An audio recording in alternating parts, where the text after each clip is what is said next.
Desperados 3 is an RTS game releasing for PC, PlayStation 4 and Xbox One on June 16th. A Steam key was provided to us by PR for the purposes of this review. This bloody bandit and I have been doing the same dance for 15 minutes now. I stab him, his friends see me and let me up like a saloon in the desert. I get him with a bear trap, his big mate spots something off from a mile away and comes lumbering over. I snipe him and the noise brings out the cast of Unforgiven. One thing finally works, leading him away with a big old flirt and then kicking him squarely and firmly in the ball.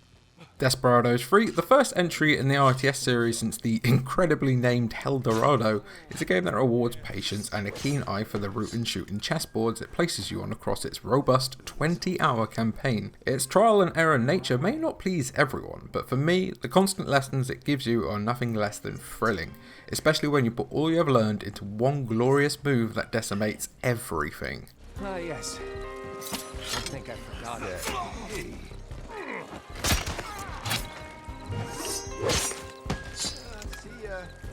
You play as a ragtag group of misfits and outlaws, each with their own unique skills that are suited for different obstacles. Ostensibly the main character, John Cooper has 2 revolvers that can clear a room, as well as a throwing knife for sneakier methods. Hector, the undisputed best and most lovable character, can place a bear trap and then lure enemies into it with a whistle, while also being able to depend on a massive sawn-off shotgun.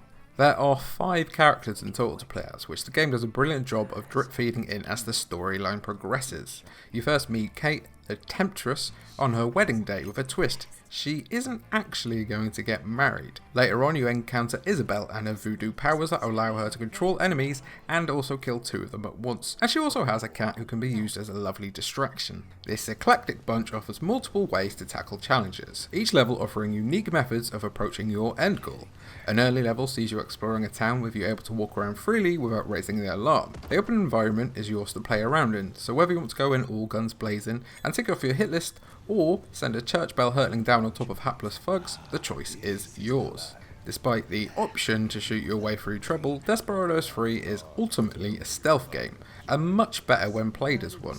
Enemies have view cones with different levels of visibility. The further away you are, the easier you can make your way past them, and then hatchet them in the head from behind. You must crouch in the far reaches of their view cone, but as some characters are able to drag a body away and others must stand up, even corpse disposal feels tactical. Showdown mode is a crux that you will likely lean on time and time again.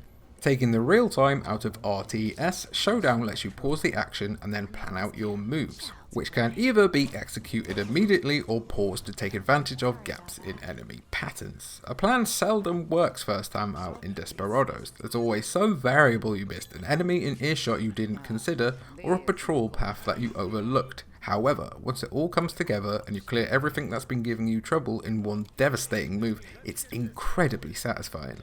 As mentioned, trial and error is the aim of the game in Desperados 3, which is evidenced perfectly by its constant reminders to quick save. You should really be saving after every kill or significant move. Such is the margin of gains before another violent puzzle rears its head. I basically wore out my F5 and F8 keys in a few sections, one featuring a train station and address almost driving me to the point of madness. But again, it's all about the eventual success and the incredible feeling of success.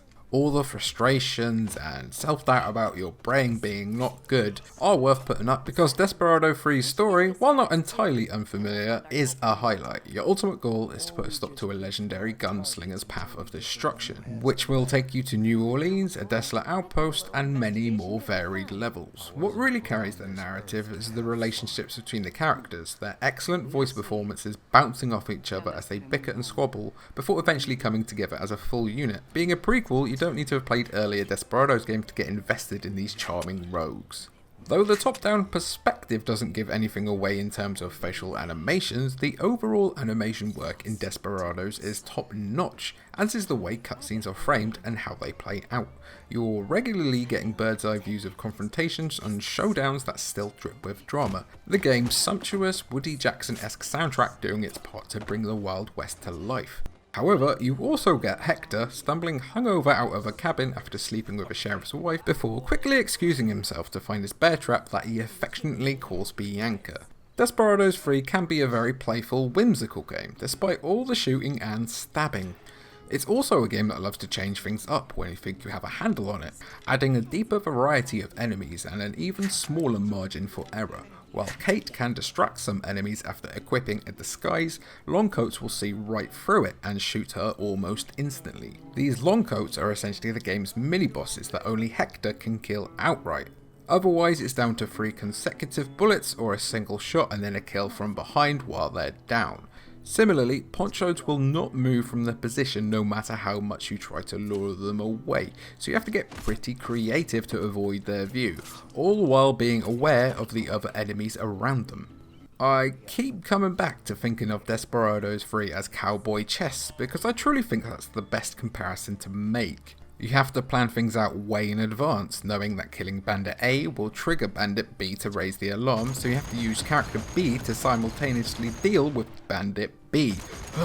Oh wait, but you also overlooked Bandit C, D and E, and also F, G, H, I, J, K, and so on.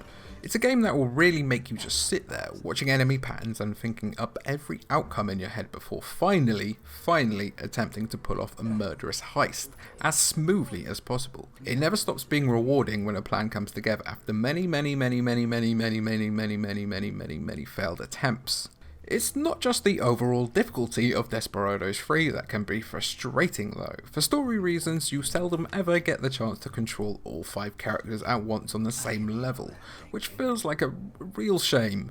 Having limited options instead does pose a bigger, arguably more interesting challenge that makes you learn the ins and outs of each character over time, though it would be nice to feel like a real posse more often. I also have to question the AI pathfinding sometimes, which borders on the imbecilic at a few points. You are able to direct all members of your party to move to a particular spot, but if one character happens to be more to the left of the screen than the others, and they need to go right, they will sometimes follow a completely opposite route to everyone else, and then will wander directly into enemy sight, giving you another opportunity to wear down that F8 button some more. It's somewhat annoying having to micromanage every few steps to avoid idiocy, which, when added on top of the game's general challenge, might tip some players over the edge. These negatives are just about all I could really ding Desperados 3 on. I sat here thinking for a while, hand on my chin, and just nothing really major came up.